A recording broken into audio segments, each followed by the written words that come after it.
तो after simple bar diagram, multiple divided bar diagram, percentage bar diagram, हम discuss क्या करेंगे, मल्टीपल बार डायग्राम।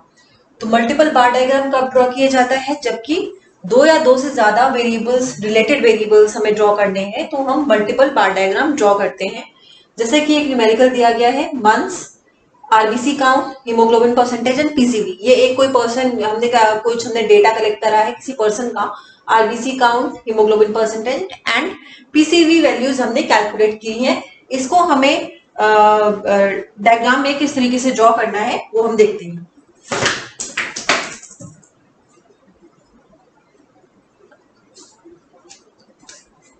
तो ये हो गया हमारा एक्स एक्सिस, और अब हमें दो एक्सिस लेनी है, ठीक है, दोनों तरफ से। ये हो गया क्या, जनवरी, ये हो गया फेब, मार्च, अप्रैल, और ये हो गया मई, ठीक है। अब आरबीसी काउंट हमने इस तरफ ले लिया, और इस तरफ हमने क्या ड्रॉ करा, haemoglobin percentage and PCV value, ठीक है। आरबीसी काउंट की वैल्यू क्योंकि बहुत कम है, इसलिए हम इसे एक तरफ ले रहे हैं, और पीसीवी और हीमोग्लोबिन परसेंटेज हम दूसरी तरफ ड्रॉ करेंगे। ओके, अब हम कुछ भी मेजरमेंट्स अपने ले रहे हैं, जो आपको मेजरमेंट्स ठीक लगते हो आप अपने हिसाब से उसको ले सकते हैं। ये हो गया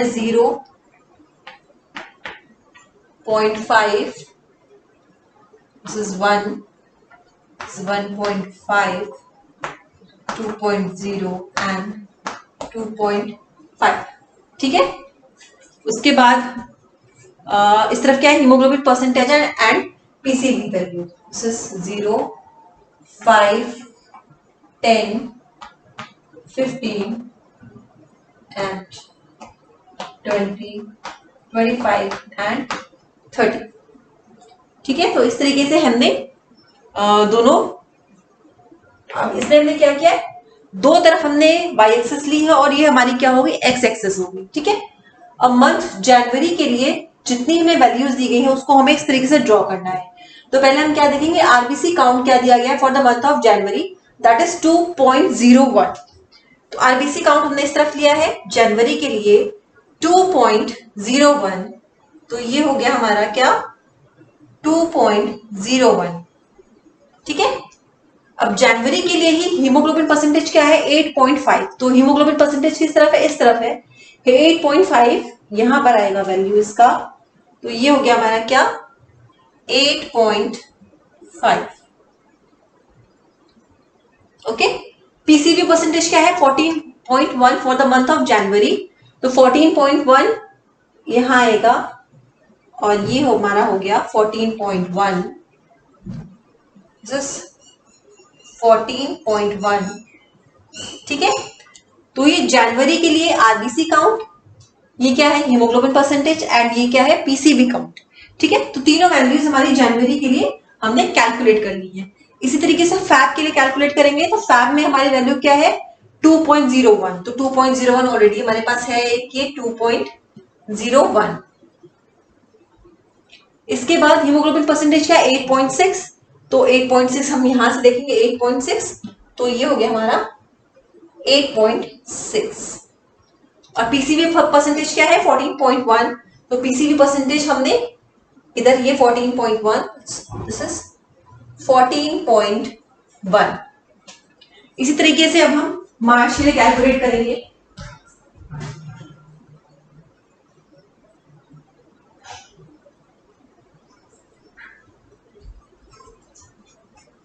तो मार्च के लिए वैल्यू क्या है, आरबीसी काउंट की 2.08, तो आरबीसी काउंट हो गया हमारा 2.08, सो 2.08 ये वैल्यू हो गई, ठीक है। अब मार्च के लिए हीमोग्लोबिन परसेंटेज है 8.8, तो हीमोग्लोबिन परसेंटेज हम यहां से कैलकुलेट कर रहे हैं, तो हीमोग्लोबिन परसेंटेज 8.8 कहां पर आएगा, ये 10 है, सो ये है हमारा 8.8।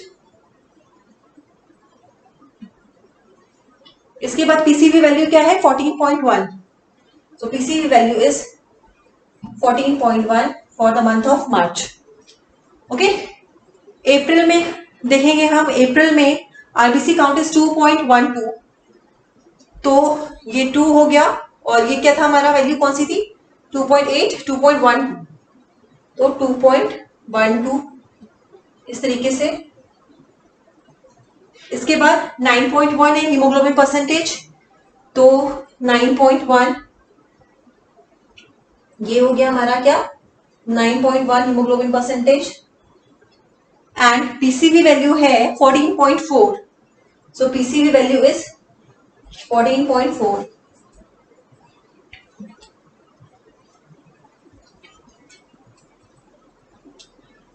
अब हम देखेंगे for the month of March, मार्च के लिए RBC count, sorry for the month of May के लिए आरबीसी काउंट क्या है, 2.25, सो 2.25 हमें कैलकुलेट करना है इस तरफ से, ठीक है, इस तरफ हमने, इस वाले एक्सेस पर हमने आरबीसी काउंट लिया है, तो 2.25, सो 2.25,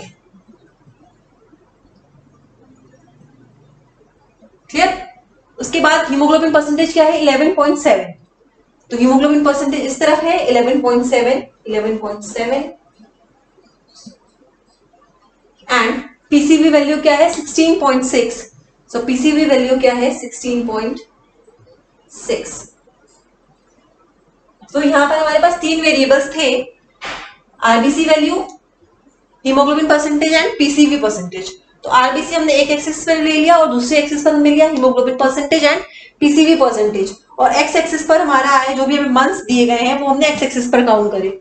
उसके बाद आरबीसी जो भी आपकी करस्पॉन्डिंग वैल्यू मंथ में दी गई है उसको आप अकॉर्डिंगली ड्रॉ कर लेंगे, ठीक है। इसके बाद देखेंगे हम प्रोपोर्शनल बार डायग्राम।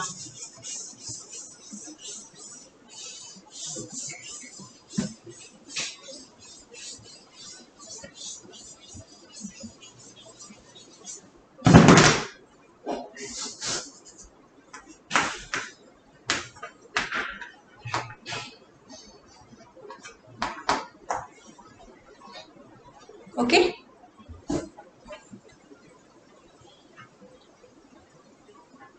प्रोपोर्शनल बार डायग्राम किस तरीके से होते हैं, अभी तक बार डायग्राम हमारे वर्टिकल थे, अब प्रोपोर्शनल बार डायग्राम हॉरिजॉन्टल वे में आएगा। तो एक न्यूमेरिकल की हेल्प से देखते हैं, ये न्यूमेरिकल आपका दिया गया है मंथ्स और number of new cases, number of repeat cases and total, ठीक है। मंथ हो गया जनवरी, 2658 है न्यू केसेस, रिपीट केसेस है 1114 एंड द टोटल इज 3772। फैब में क्या है, 2052 है न्यू केसेस, 1470 एंड 3522। मार्च के लिए 2179 1610 3789। अप्रैल में क्या है, 19801351 3331, ठीक है। तो सारे बार डायग्राम्स अभी तक क्या थे, वर्टिकल थे, ये हमारा हॉरिजॉन्टल है।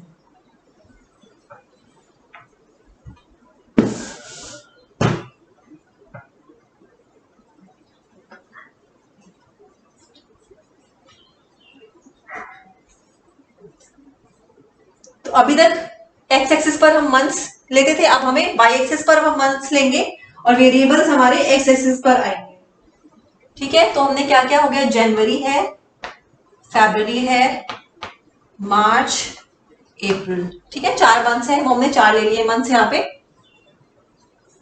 ओके। मंथ्स ये हो गया मंथ्स, और नंबर ऑफ केसेस जो हमारी फ्रीक्वेंसी है, फ्रीक्वेंसी इन 100, ठीक, एक्स एक्सिस है, ये हमारी वाई एक्सिस है, ठीक है। तो अब हमें क्या करना है, जनवरी में टोटल केसेस कितने 3772। तो पहले हम यहाँ पर ड्रॉ कर लेते हैं, इन हंड्रेड्स में है। ओके 0 5 10 15 20 25 30 35 40 45 50। ये हंड्रेड्स में, यानी कि क्या है 500 1000 यानी 1000 1500 2000 2500 इस तरीके से ये वैल्यूज दी गई हैं।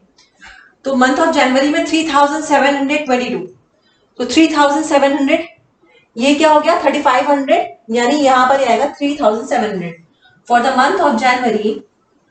ये क्या हो गया हमारा 3700। ठीक है, for the month of Feb में कितना है 3500, तो फैब में हो गया ये हमारा 3500। मार्च के लिए कितना है 3789, तो मार्च के लिए 3789। ठीक है, ये 3789। और अप्रैल के लिए क्या वैल्यू है 3300, तो अप्रैल के लिए ये आया 3300। ये हमने टोटल वैल्यूज के हॉरिजॉन्टल बार ड्रॉ कर लिए हैं। अब for the month of January number of new cases कितने हैं 2658। इसमें अब हमें 2658 यानी 2500 हो गया, और ये हो गया 2600। ये हो गया हमारा क्या नंबर ऑफ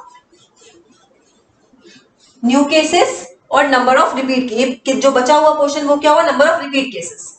इसी तरीके से फैब में है 2052, तो सिस 2052। ठीक है, ये हो गए हमारे नंबर ऑफ न्यू केसेस और this is number of repeat cases. उसके बाद मार्च में है 2179, सो मार्च में है 2179।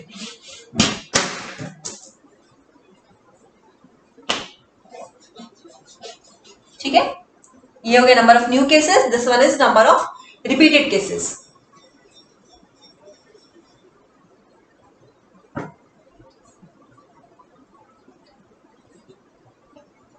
ठीक है, इसके बाद क्या है, इसके बाद है 1900 फॉर अप्रैल, सो 1900 फॉर अप्रैल।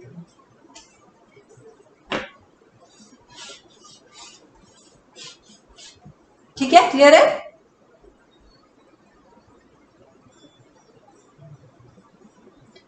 तो इस तरीके से हमने वर्टिकल बार ड्रॉ ना करके हॉरिजॉन्टल बार्स ड्रॉ किए हैं। ये क्या हो गया number of repeated sorry new cases, and this one is number of repeated cases. ये सिंपल बार की तरीके से ही है, डिवाइडेड बार की तरीके से, सिर्फ ये वर्टिकल नहीं होके हॉरिजॉन्टल है।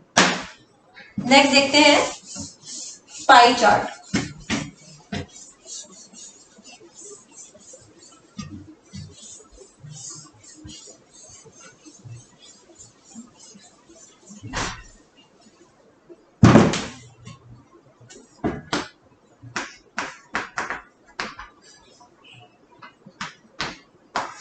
ठीक है, तो देखते हैं पाई चार्ट किस तरीके से ड्रॉ किया जाता है।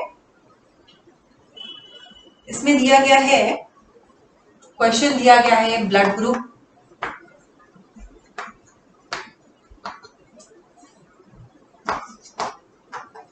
Number of person, number of person में क्या क्या चीजें दी गई हैं, मेल एंड फीमेल।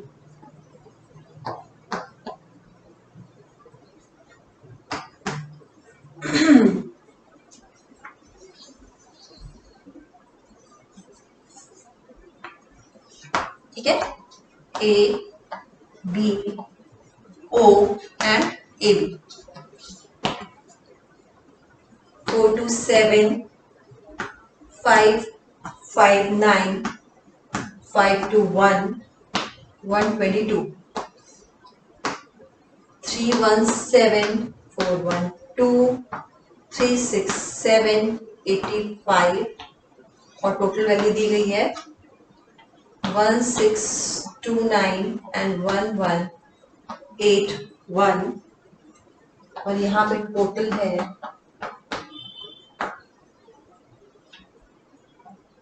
744971 888,207 एंड 2810। इसका हमें पाई चार्ट ड्रॉ करना है। तो पाई चार्ट ड्रॉ करने के लिए पाई चार्ट हमेशा होता है 360 डिग्री में। पाई चार्ट हमेशा ड्रॉ होता है 360 डिग्री में।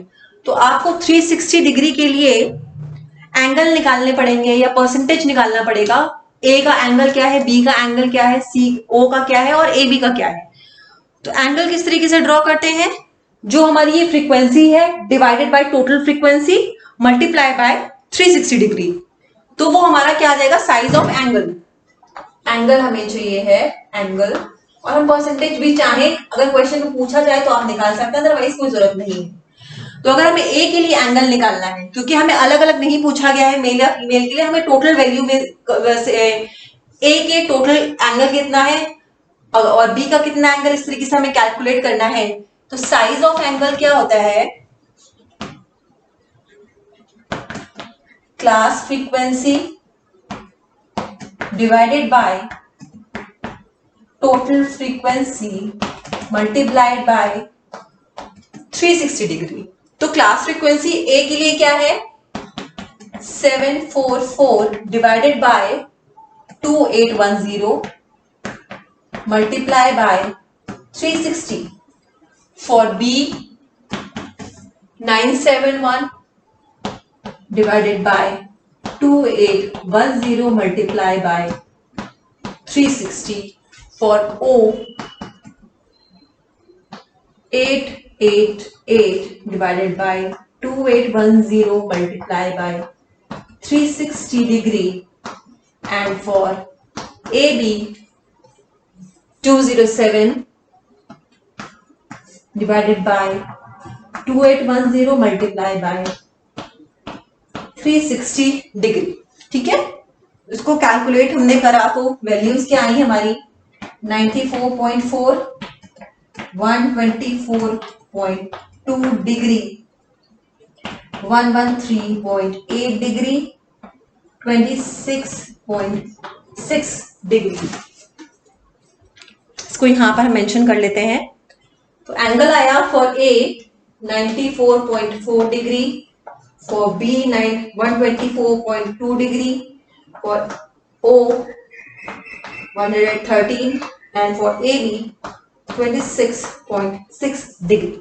अब अगर हमें इसी का परसेंटेज भी कैलकुलेट करना है तो परसेंटेज किस तरीके से कैलकुलेट करेंगे, अगर हमें A का परसेंटेज कैलकुलेट करना है, A कितना परसेंट है, तो हम क्या करेंगे, total A divided by total frequency multiply by 100।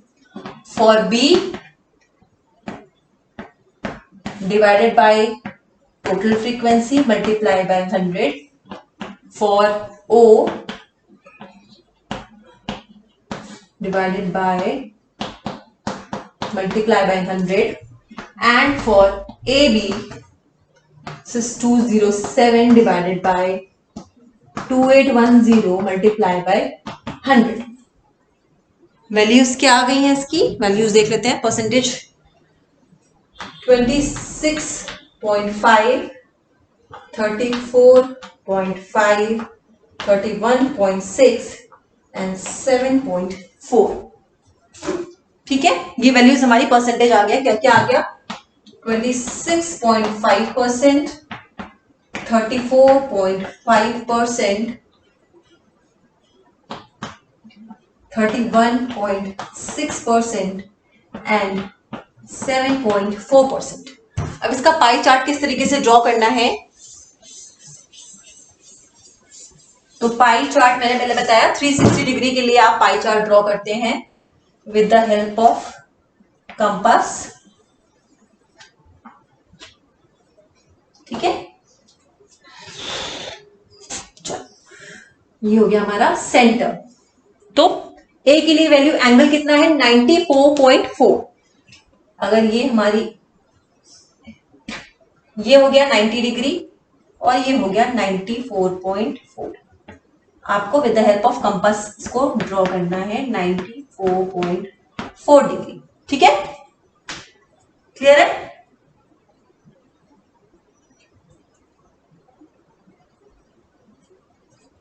इस तरीके से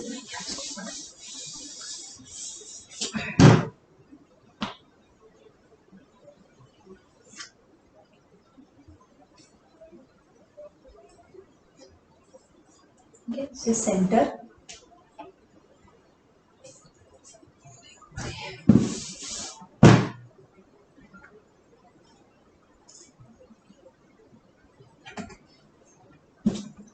ठीक है। तो फर्स्ट ए के लिए वैल्यू क्या है 94, ये हो गया 90 degree, this is 94.4 degree for A. B के लिए वैल्यू क्या है, बी के लिए एंगल क्या है 124, तो ये क्या था हमारा, ये 90 डिग्री था और ये कितना है 4 डिग्री, और ये हमारा पूरा हो गया, ये एक 90 डिग्री हो गया, ये एक 90 डिग्री हो गया, ठीक है। तो 4 डिग्री यहां से चला गया, ये हमारे पास बचा कितना 86 डिग्री, और ये बचा 90 डिग्री, तो कितना हो गया 86 एंड 90 176, हमें चाहिए कितना 124 चाहिए हमें, 52 डिग्री हमें छोड़ना है इधर इस तरफ से,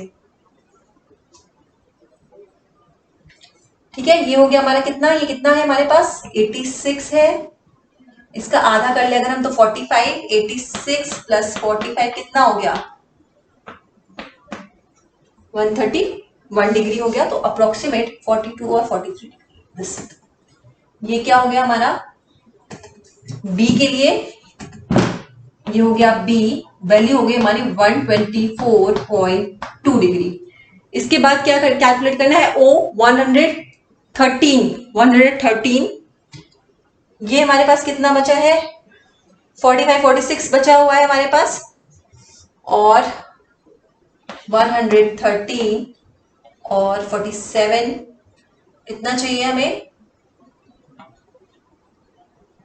66 डिग्री हमें और चाहिए है यहाँ पर, 45 47 एंड 45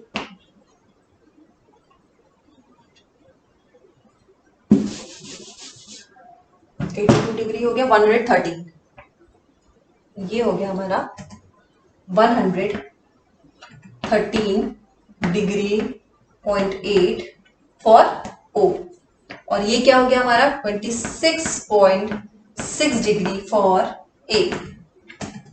तो पाई चार्ट बनाने के लिए सबसे पहला काम क्या है, टोटल वैल्यू कैलकुलेट की, ये टोटल काउंट आया हमारे पास, उसके बाद एंगल ड्रॉ किया। एंगल किस तरीके से कैलकुलेट करेंगे, observation class frequency divided by total frequency multiplied by 360 degree, और अगर इसका परसेंटेज भी कैलकुलेट करना है अगर हमें, तो class frequency divided by total frequency multiplied bye 100। तो ये कंप्लीट हो गया आपका डायग्रामेटिक रिप्रेजेंटेशन ऑफ डेटा। तो 3 तरीके हैं, line diagram, bar diagram and pie chart. Line diagram simple तरीका है डिस्क्रीट सीरीज के लिए, बार में है simple bar diagram, multiple bar diagram, proportional बार डायग्राम, परसेंटेज बार डायग्राम, और लास्ट क्या है पाई चार्ट। तो ये हमारे डिफरेंट मेथड्स कंप्लीट हो गए हैं डेटा रिप्रेजेंटेशन के। पहला था tabular method of representation, second one is graphical methods of representation, and third one is diagrammatic method of representation. तो नेक्स्ट क्लास में हम डिस्कस करेंगे मीन मीडियन मोड किस तरीके से कैलकुलेट करते हैं, वो नेक्स्ट क्लास में डिस्कस करेंगे। Thank you.